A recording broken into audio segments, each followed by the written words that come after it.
Welcome to LOFORCE. The topic we're going to discuss today is a very serious topic in our industry, and it's called self-sabotage. And self-sabotage is really interesting. We're going to focus on 3 points. And point 1 is going to be communication to yourself. Okay. Point 2 is going to be turning hurt into fuel. And point 3, which me personally is the most important point, is perspective.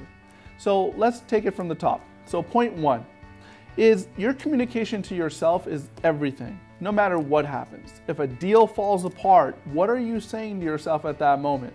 Are you saying, oh my God, I'm so terrible, I can't believe this happened to me? Or are you saying, okay, you know what? There's another deal out there, I need to focus on getting my next deal. What is your communication to yourself? Is the glass half empty or is it half full? Or let's just say an agent doesn't want to work with you anymore. You say, oh, I'm so bad, oh my God, I'm not good enough. They say, look, our journey was good while it lasted. There's a better agent out there for me. The journey will continue. So the communication to yourself is everything. You can look at things and you can see what's good in something, or you can look at things and find what's bad in something. We can do that with anybody. Many of us do that with people. We can look at somebody and go, oh, I don't like her because of this, or I don't like him because of this. But you can also say, hey, you know what? I do admire some of the great qualities that this person has. You can find it in anyone, but what is your communication about yourself? Because self-sabotage is something you do to yourself internally. So if you have insecurities, which many people do, most people do, is that you got to be able to go ahead and make an argument against those insecurities. Those insecurities, you could be blameful and say those insecurities were created by others, but if they were created by others, you can only blame one person, and that is you again. Because insecurities are caused with you not being strong enough to where you wouldn't allow those to affect you in a negative way. So the next part of it is that, let's say you've been through a lot of hurt, a lot of challenges in life, or a lot of things are not going right now. Well, that's okay. For many people, that doesn't, things don't go right. The question is, what are you doing with that pain?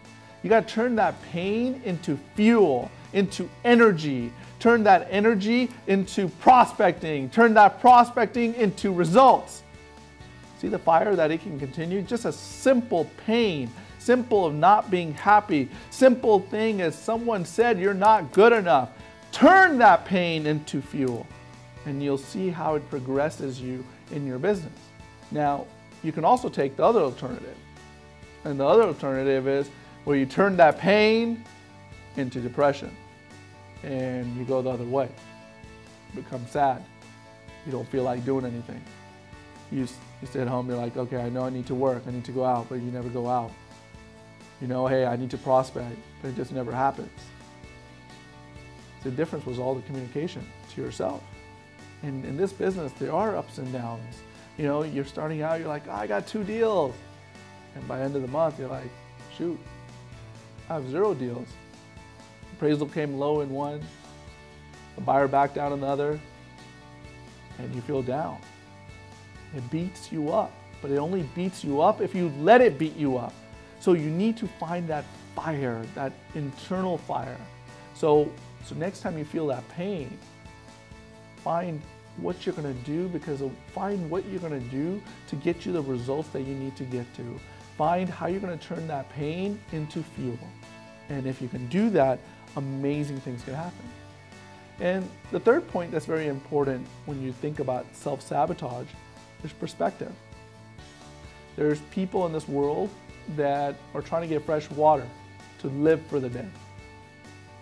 And you get to go get loans for the day. And you got water, you got some food. So when you change the perspective, it becomes very powerful. And a lot of times you got to do that. And you got to be able to break that pattern of thinking that happens internally.